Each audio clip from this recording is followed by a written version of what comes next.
Ladies and gentlemen, welcome to Eddie Live. When this happens, do I look at that camera? Like this, we just chatting like this, man. Yeah. All right. All right. What is up, everybody? Welcome to episode 253. I am here with Kevin, Taiwan's best accountant, Kevin Wang. Wang. Wang. Yes, it is, okay. yes. Like John Wang, right? How you doing, man? Very good. A little tired today, but it's Take It Easy Tuesday, so Okay, take it. take it easy. Oh, I'm gonna steal that. Take it. Forget Taco Tuesday. Take it easy Tuesday. So Kevin is a specialty. He's a specialist in taxes in Taiwan and in the U.S. That's right. And he has become kind of like one of the go-to accountants for foreigner expats in Taiwan, right? And I'm quite happy about that. Yeah. No, thank you, Eddie. A lot of that is thanks to you. I remember when we first met, Eddie. Yes. Several years ago, I think about 5-6 years ago. Okay. That's just about when we started servicing foreigners in Taiwan. Yes. And we met through Gabe, who is no longer in Taiwan. That's right, Gabe. He returned to USA. Yeah. And now here I am. The first time I'm on your show, Eddie had no idea. Yes. It was live, actually. Really? Okay. Yeah, Okay. But yeah, that's what we're trying to do. It's been about 4 or 5 years we try to service foreigners Okay. in Taiwan and also outside of Taiwan. Okay. Doesn't matter the nationality. We have built a bilingual team Sure. Okay. that service foreigners. Okay. Yeah. Beautiful. And I think that one of the things I really want to push on, I was telling you earlier, is because as a foreigner, when you go to another country, you get taken advantage of a lot. So a lot of the accountants that I worked with, and a lot of the really, really big ones that all the foreign business owners talk about, they say, oh, you got to use this guy, you got to use this guy.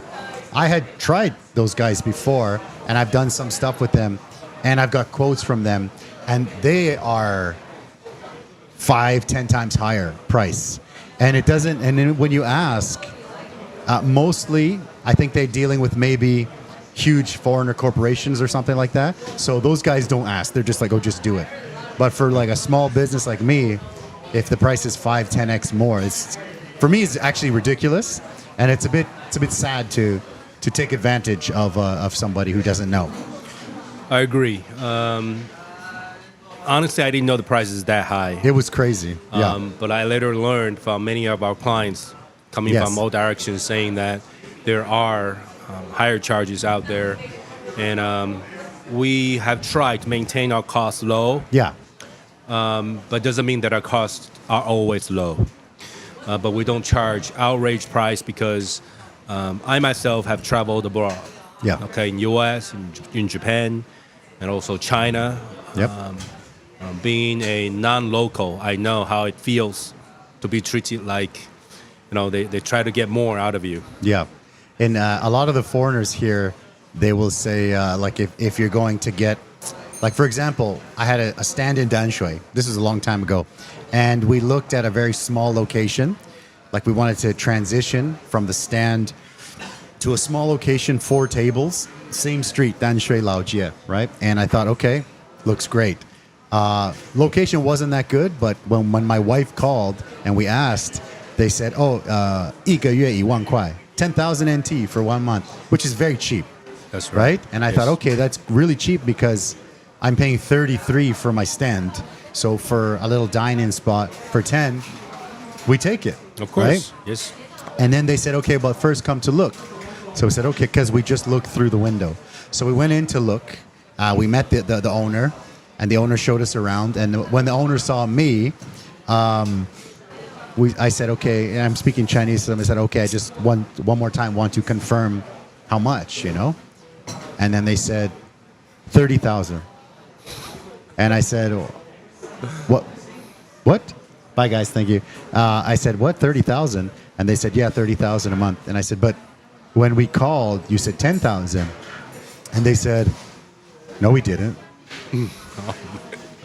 And this is just one of many stories of foreigners coming to probably any country. You think maybe this guy's money. try to squeeze what I can get. But it's happened to me so many times. So when I found you, I immediately wanted to share your contact with everybody because you've always been so good, man. I appreciate it.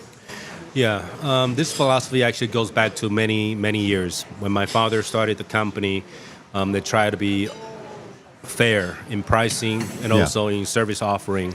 Yeah. And that's when back then, service in this kind of industry is pretty simple. Okay. You're doing accounting, you're doing VAT filing. Every month was only 1,500 NT. Yeah. Okay. Yeah. Slowly and gradually, every decade, they try to raise a little bit and a costs little bit. go up. Sure. It's been 40 years plus in the firm. We try to keep the costs low, but it's difficult, as you are aware. Yes. The personnel, electricity, everything. Yeah. But we don't charge outrageous price because we don't feel it's fair. So we try to treat everybody equally. So when we evaluate incoming inquiries, we also make sure that we understand each individual case's needs before we make proposals. If their needs are not too far different from each other, then the cost is standard. I know you're saying costs went up. Of course, everything went up.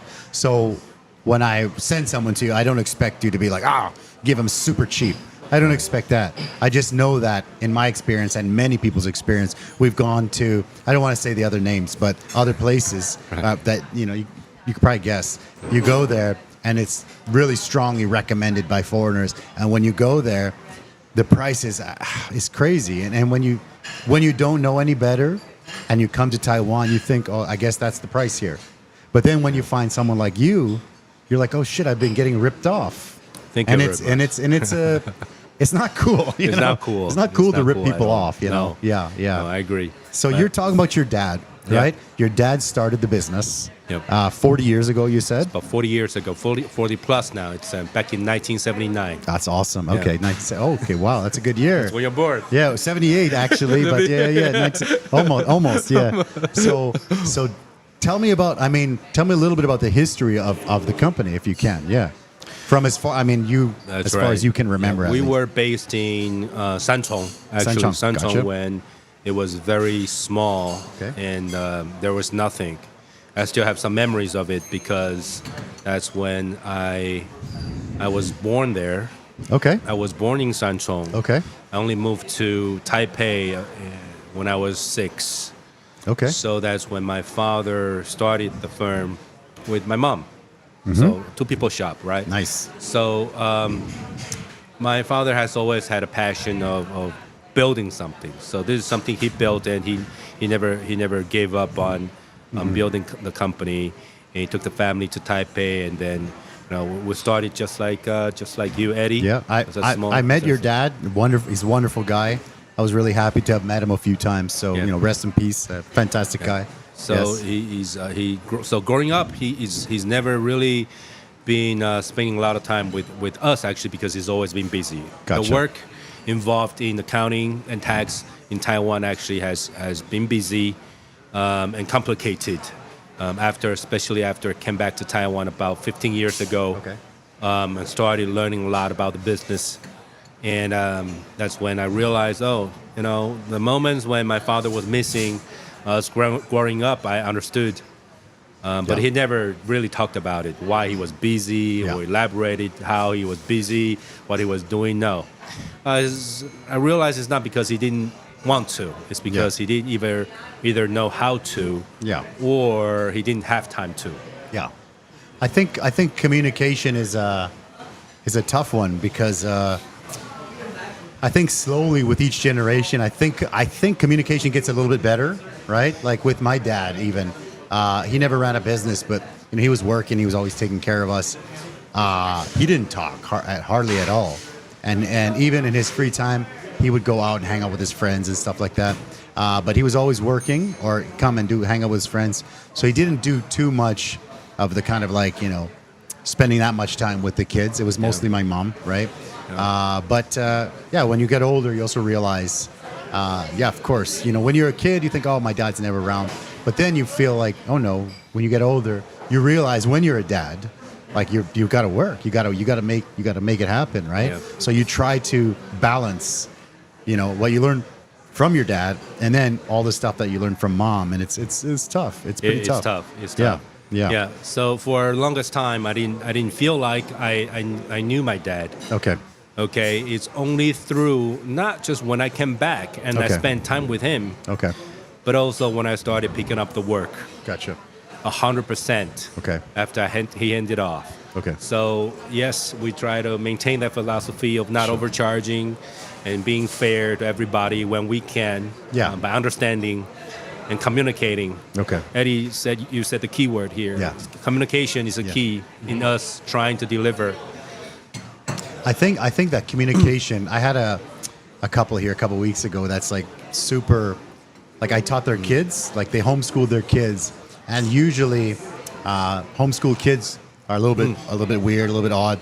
But with this, I had to have them on because they have 4 kids, and their kids are like amazing. Some of the most amazing kids I've ever taught. And so yeah, they were also saying that the communication is huge because you have to know how to ask for something, how to say yes, how to say no, and it's not something that's I think the older generation is taught. When you want to ask something, like as a kid, ask your dad something. When I would ask him something, he'd be like, shut up, get out of here, basically, right? Yep. And then I think that's many dads. That happened to me. Yeah, many times. So then he'd be like, shut up, and my dad would swear, fuck out of here, But it just, now, I mean, we try to, I don't know, I think it's hard to say what's better because I think I grew up a little tougher because of that.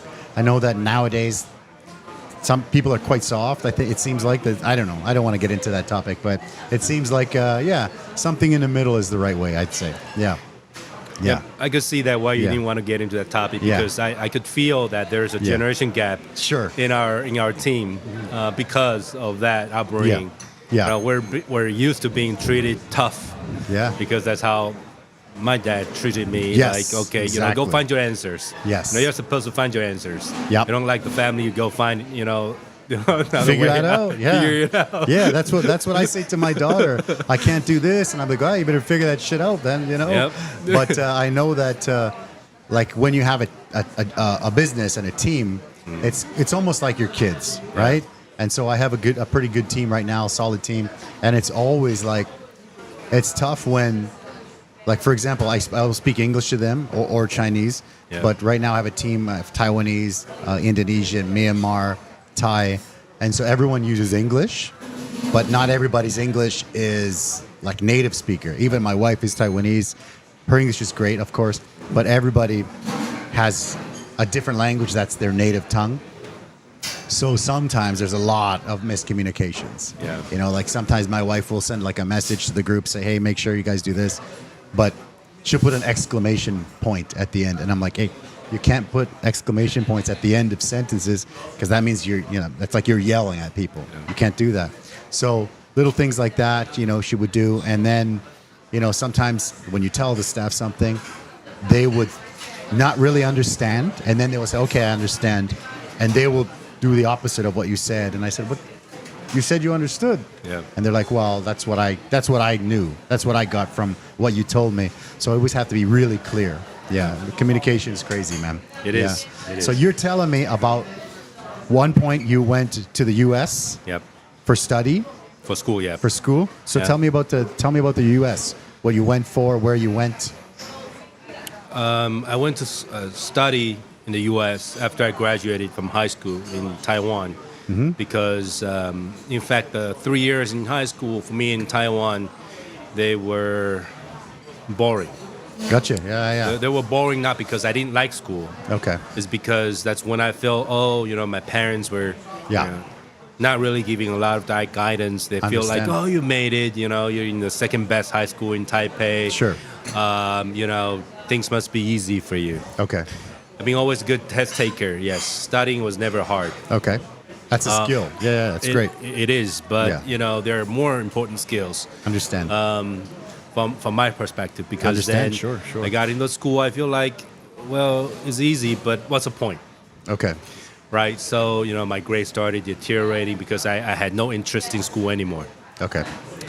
That's when I told my parents, can I then go abroad and study? Yeah. They knew at which time they had to send me to school because I practically gave up on school. Okay. Yeah. In high school, right? So I went to U.S. Not knowing, even though English was my best subject in high school. Gary, take care, brother. Call me, man. Thank you. Nice to see you. But I spoke no English at the time. Okay. Oh, really? You went to the States with zero English? Okay. With zero English Okay. because there was no training from high school. Okay. Yeah. We were taught how to write, how to read, and how to interpret, how to translate from Chinese to English or English to Chinese seamlessly, no problem. Okay. There was no problem. We had to finish 100 questions in 60 minutes from Okay. Chinese to English by writing. Oh, wow. Holy. Okay. So that's what we had to do, right? Okay. So I was trained to do that proficiently. Okay. But speaking wise, we were not trained in school, not like now. There's a lot of resources. Go to YouTube, just go to IG, you can follow Sure. a lot of podcasts if you want Yeah. to learn. The only sources I could learn is through listening to songs, Yeah. music, right? So it's out of my personal interest. Okay. But it was fun. The first half year in U.S. was the biggest struggle. Oh, I can imagine. Yeah. Yeah, because I got there, I knew nothing. And where did you go? Sorry. I went to Buffalo. New York. Buffalo. Buffalo, Okay, New okay, York. Buffalo. Okay. Right, which is also, in a lot of eyes, it's out of nowhere. Yeah. Yeah. What welcomed me was the first winter in Buffalo was Ooh. Snow. snow. Snow. Yeah. Okay. Yeah. So, but it was good. I think the environment offered me a place, a circumstance where it allowed me to learn the way I wanted to learn. Okay. Not necessarily just English, but also many other things. Yeah. And I quickly found my direction Yep. within the first year, and I Great. picked up. And what were you studying there then? Like I know that you went for kind of the finished school off. Yeah. So, but you stayed for a while, right? First off, I started with computer science. Okay. In the first okay. semester, right? Okay, So okay. at the time, I got there, and my counselor told me, what do you want to do? It was funny. The counselor were like, "Oh, I know your high school. I know your high school. Right? Okay. Your high school is known to have good students with good mathematical skills, Okay. right? But in fact, my math failed in high school. Okay. We had Here it or there? In Taiwan. here, In okay, here, right? okay. I didn't Math have is hard here, man. Math is very Yeah, hard, right? yeah, When you don't yeah. study and you Yeah. get behind, Yeah, it's hard. it's hard, right? It's like digging a hole. Right. Yeah. So I told her, I said, my subjects are like this, right? My English is great, my other subjects are okay, but my math is, I passed the math test. So she was like, no, your math is good. So I went to computer science major. Okay. In the first semester, the first computer science class, I decided that I didn't like the computer science major. Sure. Okay. No. Yeah. You have to try it, and then sometimes you don't like That's it. right. Yeah. For one big reason, actually, is because when I arrived at the lab to do coding, nobody talked to each other. Ah. So communication, right? So I Communication, realized I yeah. like talking to people. Yeah. Even though I spoke no English, but I tried my best to learn about the culture, to learn about Mm-hmm. people. So that's when I realized I didn't want to do computer science. I went to business school instead. Okay. Yeah. Nice. Okay. Yeah. And so, did you think I'm going to go to business school? My family has a business. Was that some connection for you, or was it just like I want to try a business and I want to go to business school? There is some connection, yes. Okay. But when I left for U.S., my father told me one thing: you should go find your path. It's wonderful. Yeah. That's the only thing he told me. He never said that I'm expecting you to pick this up or not pick this up. He just said, go find your own path, and Okay. and be happy. Okay. How was it for your parents to send you to the U.S.? Because you went alone, right? Did your Yes. mom or somebody go with you? No. No, You went I alone. was there alone. And that's quite a common thing in Taiwan, it seems like, right? It is, It is. right? People keep saying, why don't you just send your daughter away? And I'm like, okay, I'm tough, but I'm still soft. I still want my baby girl here with me, right? Right. Yeah. Yeah. No, it was tough. I think it was tough on my mom And my dad, he knew he had to send me out because he knew I wasn't happy in Taiwan. Okay. Yeah. Okay. Yeah. I think growing up in Taiwan is I would have also had a hard time because I first of all did quite poor in school, but I actually grew up in a really small town and I had a lot of cousins. You know, my sister, like I like to say, you know, they say black sheep of the family, but I like to say my sister is like the white sheep. Right. In a whole black sheep family, right? So I have cousins and stuff. Everybody was a lot older than me, and only one high school. So by the time we got to high school, everybody knew. Thanks, man. Everybody knew all my cousins. You know, I had some cousins that you know, were in jail. Some went to drug dealing and stuff like that. So by the time I got to that same school, all of the teachers were just like, "Oh, fuck. Here's another Gonzalez," right? There was no other Mexican families, just us and my cousins. And so, but my sister, because she was like valedictorian, and she was like the top of the class, and you know the grade A student and the teacher's pet. So she's like the white sheep of the family. So even though I didn't do any of the really bad stuff, I just didn't like school. I was kind of classified as like a write-off. Yeah. So if I was here doing school, I struggled there. So here it would have been rough. Would have been rough for me. Yeah, that's I my can point. identify, Eddie. Yeah, Because yeah. my father was the black sheep. Okay. My father was the black sheep. Okay. All his Open a siblings, business. all his siblings were best at school. Okay. They graduated from NTU. Okay. Went to US, got professor. Okay. Their children go to Ivy League schools. Yep. So Wow. my father is the only one that did not even have a college degree. Okay. Okay. So Wow. Okay.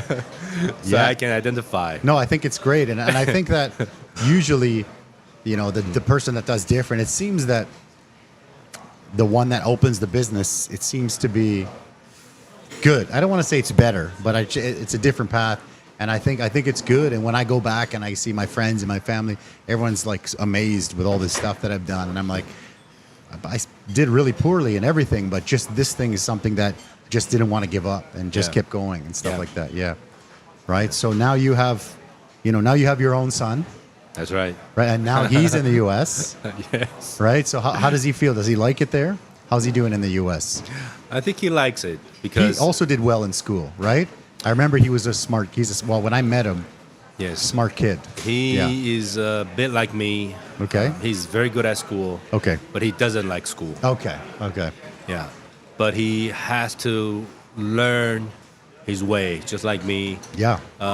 We're both good at school, but we don't enjoy school because we believe, bored. we think that the curriculum that's designed is sometimes not dedicated to cultivate the interests and bring out the potentials of the students. It's definitely not. Yeah. It's not for that. I think the school curriculum is for training, Yeah. get a job, work 40, 50 years, whatever it is, and then retire and die. That's what it's for. So when I send my daughter to school, knowing that it's hard, that's why it's always like, it's tough. It's a tough thing. Yeah. It is very tough. Yeah. So he is happy in US because he finally feels that he can design his own curriculum. Gotcha. In the school that he goes to now. Okay. Yep. Okay. Yeah. Okay. Beautiful. And I can't remember how old he is, but he's almost finished, right? He's almost done. He's Okay. a junior in New York now. Okay. And he's going to graduate next summer. Okay. And when I asked him, do you want to continue with a master's degree? He says he's done with school. He's very good at school. Yeah. A lot of his peers even have double majors. Okay. And he's doing also double major. But he's like, you know what, Dad, I'm done with school. Done. Yeah. Yeah. Take care, brother. See ya. Yeah. No, I think it's at least taking a break. I mean, maybe like for example, my sister, she did all her BA and all that stuff, and then she took a break, and then she did the masters, and then then PhD, whatever, all that stuff. Yeah. So she's the only one of my family that's kind of got all the way up there and did that. But yeah, I understand. Even taking a break is good. And does he want to stay in the U.S.? Does he like it more? It Or is what's his possible. idea? Yeah? It is Okay. a conversation we've been having for the past 6 months. Okay. His stance is 50-50. Okay. Okay. He really, really want to work Yeah. Because he feels like he's done with school. He feels like Yeah. test taking is really boring. Okay. Especially the way they learn now is Yeah. through a lot of computer programming. Sure, You could yeah. they could even ask AI to do a lot of things for them. I can imagine. Yeah. Okay, Yeah. they just have to modify and Chat GPT and all that. Chat Yeah. Yeah. GPT. Yeah. Yeah. So, but there's a lot of things they have to learn how to do, like how to prompt those questions to Sure. make sure that they get to the right place, right? Yeah. So he can't wait to finish school. But regarding returning back to Taiwan or Okay. staying in U.S., Okay. I tell him it's up to him. Okay. Okay. It's entirely up to him because I want him to figure his own way out. Gotcha. Yeah. No, I Yeah. think that's great. Yeah. I think obviously he knows he grew up in the family business, right? Does he have any interest in it yet? He's still quite young. Like my daughter, for example, I think it was yesterday. She was, called me into the room when she was trying to sleep, and she said, "Dad, I'm really nervous." I'm like, "Well, why? What's going on?" And she said, "What if when I take over the restaurant and then we don't have staff, and then all this stuff kind of like that my wife talks about and stresses about. She's like, what if I can't find staff, and then what if we're busy, and what if I can't do this, and what if I forget how to cook, and what if I forget, And I'm like, whoa, take it easy. You don't have to do anything. You just grow up, enjoy your life. When you're an adult, if you want to do something, we teach you. If you don't want to, then we figure it out, right? Yes. Yeah. And over the past several years, I think that is the best way, Yeah. at least from my perspective. Yeah. Because seeing how a lot of my clients also are faced with transition issues. Yeah. They're into their 60s and 70s, and Yeah. the next generation is not ready. Yeah. Not because the next generation is is incapable of Yeah. picking it up. Is because they don't have the heart. Yeah. Yeah. Right? If they don't want to, you can't force them. Yeah. No, you can't. You can't. Yeah. You just have to let them figure it out. Yeah. If they find a path that they love, Yeah. that's great. Yeah, no. Yeah. I think that for me too, even with us, like we have one restaurant, we've had two twice, right? And it was obviously, it's a little bit harder to run two, but I still want to keep trying, have maybe two, maybe three, and then maybe little franchises or something. Not because, of greedy or something and I want to make more money, but because I would also like to build a business that can kind of maintain itself, after we're gone, right? Yeah. So that my daughter, maybe her family, they can have something, that she can run, but she doesn't have to pour the beer and mop the floor and make the dough and do all that stuff, right? Because a lot of the times, right now we have a really good team, but sometimes, somebody will quit, something like that, and then we got to go back and do that stuff. So we're still missing a step to take it to the level where I feel like I don't want to say I'm not a real business owner, but there's business owners that, you invest, you build it, and then you don't do anything. You just kind of look at the numbers and tweak this, tweak that, that's it. Whereas we built this from scratch. So we know how to do pretty much everything, but the problem is if we still do everything, then when we come in, it happens a lot, not with me so much, but with my wife more, the staff will see, oh, she's here, okay, phew, let her do it because she's the fastest. And I'm like, no. I have to pull her and be like, hey, we need to, we're getting older, and it's not like we're old. Like I can do this forever till I'm done, and I enjoy it. But the point is, if you have a good young team, they can grow it for you, and they can take care of them. That's my plan, anyways. Yeah. Me likewise. For my son, Yeah. I tell him, he could choose wherever he want to go for working. He likely will choose U.S. because he feels he identify a lot more because of his mother being in U.S. Okay. Also in New York. Okay. And he feels like he's closer in his heart. But that's okay. I tell him, he comes from both cultures. Okay. He learns a lot about Taiwan. He learned a lot about U.S. from me and then his mother. He can make his own choice. Okay, I think just want to jump in there quickly. Yeah. I think that the U.S., the difference between Taiwan and U.S. is Taiwan is kind of like they lump you into a group and they just put you in a class or something. Where the U.S. is a little bit more like Canada, more individualistic. So people that feel like they want to be more individualistic, I think they do better, thrive better. Yes. There. Yeah. So, and I'm not opposed to that. And even with that, the way we build our team is also we bring in, younger professionals into the firm and hoping that they will like the kind of lifestyle.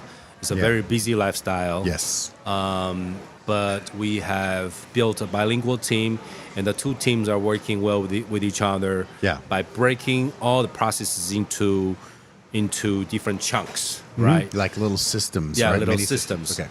So, we work with each other well on a daily basis.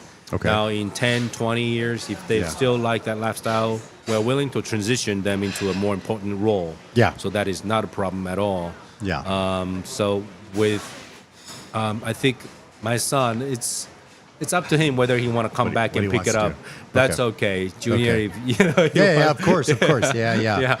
But the work will continue. Yeah. No, like I Regardless. said, my daughter was like nervous, and I never see her nervous. Like, what's going on? Yeah. She said, well, and then she told me the whole thing, and I thought, you're only 12. Yeah. Just take it easy. Everything's easy. good. So you don't have to, Right. not trying to, build some anxiety on a 12-year-old kid. Just take it easy, Yeah. So I think obviously you're specialized in U.S. and Taiwan taxes, right? Yeah. So are there any similarities, or is it just very different? What are some of the maybe similarities or differences between maybe doing your taxes in U.S. or doing your taxes in Taiwan? Well, the first is deadlines. Okay. The first is deadlines. The deadlines define the workflow. The way we call workflow is, what do you do at what time, Okay. right? So that's the primary difference between U.S. and Taiwan taxes. Okay. Taiwan taxes are due in filing and payment later than U.S. taxes. Okay. U.S. taxes are generally due on April 15th of each year. Okay. Some of them are due on March 15th of each year. Okay. So when Taiwan taxes are due on May 31st of each year, Okay. a lot of times we have to delay or we call extend Okay. U.S. filings to a later time so that Okay. Taiwan filings are done first, then we can do the U.S. filings. Okay. That Okay. is the correct way to do. Okay. It is rare that U.S. clients can file their income taxes in Taiwan with USA first and then finish Taiwan taxes. It does Okay. happen, but sometimes you have to obtain those documentation way ahead of time. Okay. And it could cost more because we have to spend more time. Yeah, of course. Teeing Of them course. Yeah. I mean, no one is expected to work for free, Yeah. right? So that's one primary difference. Okay. Is, timetable, workflow, right? The second is expectation of payment, tax payment, Okay. right? Nobody likes to pay taxes. Of course, no one likes it. Nobody likes it. Yeah. Nobody likes. It's such a weird to system taxes. It Yeah. is weird. So Yeah. there's one similarity. No one likes to pay taxes. Yeah, of But course. We all have to. Yeah. Right? So we only minimize tax based on the boundaries of laws and regulations in each country, Yeah. Taiwan and U.S.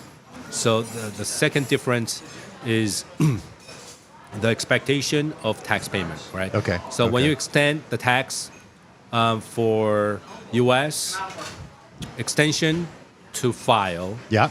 from April 15th to October 15th, Okay. that is okay. So you get 6 more months to file. Taiwan doesn't have that. You can't extend. No extension. There's no extension whatsoever to file or pay. In U.S., for USA tax returns, you can extend to file, but extension to file is not extension to pay. Okay. So what does that mean? It means when filing extended from April 15th to October 15th, Okay. you can wait to file, you can gather your documentation, everything, and file. by October 15th, then you're okay. Okay. But if say in the middle, say in June or July or August, you found out that during your gathering of documentation or calculating your taxes, you realize, I actually owe XYZ amount of dollars. Then you will be penalized with taxes and interests, and there will be penalties on top of the taxes that you need to pay. That's correct. Okay. So that is the second primary difference between U.S. and Taiwan. So the penalty is in Taiwan. The penalty is levied by USA. By the U.S. Okay. Sorry. Okay. Yeah. Yeah. No, I think that. It's hard. I'm glad that I have a good accountant. And those are just the two primary differences. I'm glad I have a good accountant because there are many more. But no, for sure. We could probably talk all day about that. But I'm glad that for me as a business person, I always encourage find a good accountant, and then I always say actually. Now I just say give your info. I just call this guy. He'll do it for you, and he's the one to do it. Because like I said, people recommend other people, and they're, we say I didn't finish the story earlier. A lot of the people say we pay the white face tax, which is a pretty crappy thing. That's pretty bad. It's a crappy thing. That's a crappy thing. But I didn't make that up. But so what about as a foreigner in Taiwan? What are the differences between, let's say, a Taiwanese paying taxes and then a foreigner coming to work legally work and pay taxes? Are there some big differences? Okay, when a foreigner works and lives in Taiwan, yes, they usually come in different stages. Okay. When I say stages, it should be I should be referring to different time of the year. Okay. Right. So as a Taiwanese paying Taiwan taxes, they would almost always be regarded as a tax resident in Taiwan. Okay. 90% of the time, it works in their favor to be treated as a tax resident in Taiwan, because there's some deductions and exemptions, benefits that they can take on their Taiwan tax return. Okay. Now, as a foreigner, it depends. Okay. It's not always beneficial to be treated as a tax resident. It depends on their withholding situation. Okay. Depends on when they arrived in Taiwan, how long they have arrived in Taiwan, depending on their life planning sometimes, if they intend to stay longer or not longer. Okay. And also depends on whether they want to get APRC or they are married or they are married to Taiwanese. It really depends. Okay. So this question, Eddie, I have to say, it is difficult. It's difficult to answer. That's It is very difficult. Let me simplify it for you. Yeah. That's a tough one. So what about, let's say, as a foreigner, opening a business in a foreigner's name? Like, let's say I'm a single man, I'm a single guy, I'm Canadian, right? I'm not married, and I want to open a business, as opposed to right now I'm married and I open the business with my wife. Are there different steps, or are there different sort of things that you would have to do? Yes, those two comparisons are very different. Okay. If the foreigner is single and want to open a business in Taiwan, it doesn't matter, Taipei, Taichung, or Kaohsiung, we have clients from these places. Yeah. The process would be about 2 months to 3 months. Okay. Depending on the industry you're in, sometimes the country you're from. Yes. Sometimes. Okay. Yeah. So the government has kind of different countries, different rules a little bit, right? The government does have a watch list of different countries. Okay. So, so if you're single and you're a foreigner, you're trying to open a business in Taiwan, it takes about 2 to 3 months compared to, say, foreigner married to Taiwanese. Yeah. We usually would advise opening a business in Taiwanese name. It's a lot faster. Okay. Sometimes they don't want to do that. That's okay. Yeah. Yeah. I understand. Because sometimes people in certain countries, if you want to open a business, you have to have it in the local person's name, right? Yeah. But I know that, of course, there's probably some horror stories of the business blew up and then someone steals it away. So I'm sure that's probably why. But no, I was always curious about that because people always ask me, but I say I don't know. My wife's Taiwanese. We just did it together, so mine was easier. Yeah. Right. Yeah. But I think now the government is making an effort trying to do like the gold card and some different things like that. Right. Yeah. It's a lot easier now compared to 10 years ago, 15 years ago. Do you have a lot of experience with something like the gold card and that kind of stuff? That's fairly new, right? It is fairly new. It is something that we do. Okay. But the government has made it really easy. Okay. And the process is streamlined, in fact, online for gold card applicants to do it online. Okay. So it is a common practice that we offer to our clients who already have gold card to do accounting and tax planning after they obtain gold card. Okay. Nice. Yeah. Okay. I think that's cool because, people, for example, I've been in Taiwan for over 20 years, right? And everybody, all of my Taiwanese friends, they assume that I have Taiwan ID, right? And I'm like, no, I cannot get Taiwan ID. And then just like, of course you can get it. Of course you can get it. You're Taiwanese, you speak Chinese, your wife's Taiwanese. But I say, no, I cannot get it unless I give up my Canadian citizenship, right? And then they're like, no, 不可能, it's impossible. But actually, that's a kind of a crazy, that's the case, right? Yeah. That's kind of a crazy thing. See, man. But I think that slowly, the government is fixing that. I've heard more and more people are slowly getting it, being able to have dual citizenship. But it's a fact that I still can't get it. Yeah. I haven't looked and I haven't tried because I have APRC. I'm fine. I mean, but I know that, a lot of people are kind of frustrated about that, that they cannot get it. Some of our clients are also faced with the same situation. Yeah. That's correct. Yes. Okay. It's unfortunate, but it's they could do away with the law, but it is. Yeah. I can understand that Taiwan is a small country, right? I know that they just don't want floods of. I would imagine they don't want hundreds of thousands of people from all over the place just coming and becoming citizen, and then because the healthcare system's pretty amazing. Yes. So if all these like more extra millions of people start to depend on it, it would probably break the system. So I can understand that for sure. Yeah. But I would think that put a really high bar like 15 years or 10 years or something that the average person won't do. But I honestly, I'm married and stuff. I don't really care. It doesn't matter. But man. So I don't know, man. Do you have any other topics that you want to hit? I mean, I have more stuff here, but anything that you want to hit? Any kind of success stories that you want to share? Like, I know that you've been able to work with a lot of different Taiwanese, even foreigners, anyone. Any kind of special story that pops up in your mind with clients or something like that? No. I know I'm very special, but no. Eddie's story is very special. I don't have to. There's a lot of stories, I'm sure about that. Yeah. I don't know. This place has progressed to be like this. This is it, man. Right? This is the compared podcast. To 4 years ago, this is like. Yeah. I worry this is gonna explode. So I'm not gonna touch this. We got these. When I got these because my dad's like a musician, right? And I'm a very big old like rock and roll fan. So like these are like the Elvis kind of microphones and stuff. Right. So I kind of when I saw these, I thought this is wonderful. I love this. So are they perfect for a podcast? They're actually not. There are specific podcast microphones, but I love how this looks, and it sounds great. So yeah.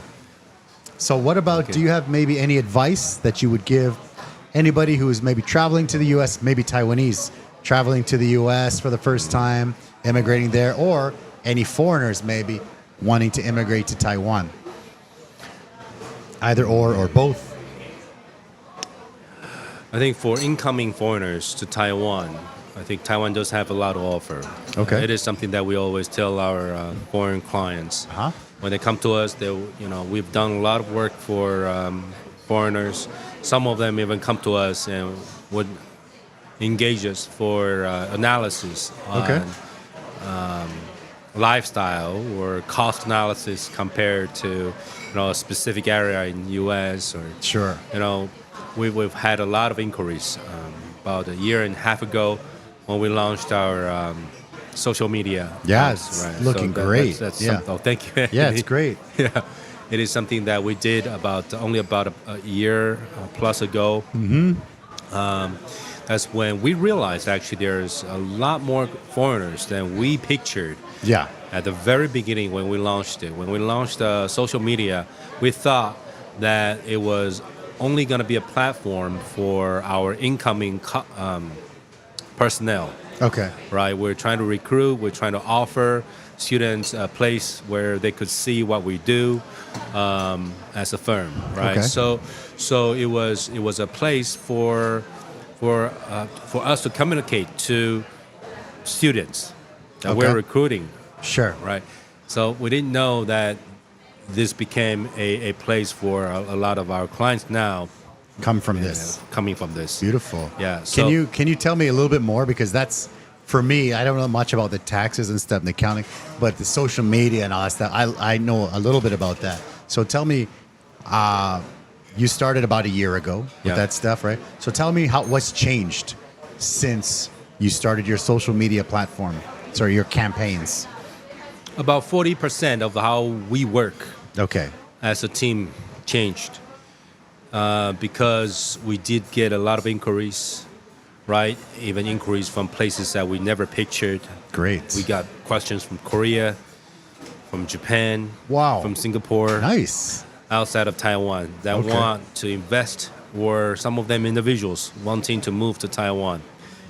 And really interesting cases. That's when I started realizing, when you bring stuff over to a social media platform, you actually do offer a big bridge between Taiwan and many other countries, and right? Asia and the world. That's right. So why do I say 40% of how our workflow changed? Is because we have devised specific steps and questions we ask our clients so that we understand their need. So we can better serve them. So when my friends or families also ask me, why are you busier? Why are you busier? I'm busier not because our clients are about the same, but I could see the structure is shifting. Because first the business environment is changing. And the clientele is also changing. So we are shifting because the workflow has changed, right? So the questions, you ask a very good question, Eddie, is what would we tell our incoming or foreigners coming to Taiwan? On top of my head, I would say do a lot of research. Researches are great. You can Google them. You can ask ChatGPT. They offer wonderful answers. But those answers may not be tailored for you. So for foreigners coming from abroad into Taiwan, I think it would be great to have a specific scenario in your mind. Let's say if I'm moving to Taichung, all right, ask specific questions that are relevant to you within next 2 to 6 months. Those will be very helpful in your researches. Some of the researches are gonna be misleading. That's when you go to professionals, you make sure the answers are correct. Find the trusted professionals. So that's my first advice. Find somebody you trust, you can talk to. Get a feel. So that's what I would say, right? So social media is something that changed how we work. And how we bring our service to everybody. Yeah. Wonderful. I see your posts all the time on Facebook. And I think Facebook has been amazing for us. When we were kind of teetering and business was kind of like, okay-ish. I realized that at that time Facebook was not new, but Facebook ads were kind of new in Taiwan, and this was a while ago. And so I always would learn from, I bought a couple of books about the U.S., Facebook ads in the U.S., and I read those and I applied that to Taiwan, and it was great, and it had been amazing. So Facebook seems to be a good one because I think Instagram and everything is also good, but I think that Facebook seems to target more specific people, but it's also like 30, maybe 40s and up Facebook. So if people are going to open a business and stuff like that, they're probably not in their 20s, right? So it's a good one. I think Facebook has been great. Facebook, also IG. Yeah, IG. We have both Facebook and IG because we wanted to attract everybody. Young people, everybody. Just have a nice presence on IG is always good. Yes. Man, we're almost done here, but do you have anything that you want to add before we call it? Because I want to get you some food before they close the kitchen. Oh, thanks, Eddie. Yeah, it's on me, of course. Yeah. Eddie, your food has always been wonderful. Thank you, sir. Yes. And it's always good to chat with you, Eddie. The pleasure is always mine, man. It's always nice to see you. I had a great time when we went to that wedding, Jeff's wedding. Yeah. And I'm glad things are working out well. You're looking good. I think if I look at the video from last time and look at the video from this time, I think you look younger now. I think that was like 4 years ago too. It is 4 years ago, Eddie. That's crazy. Good memory. Man. Yes. So yeah, man. Thank you for everything. I appreciate it. If you guys need to get a hold of Kevin, in the description below, I have a link specifically for you guys to get a special hookup from Kevin, from us. Yes. Don't forget to hit up Kevin, and it's the best, guaranteed. Don't bother checking anywhere else. This is the place to go.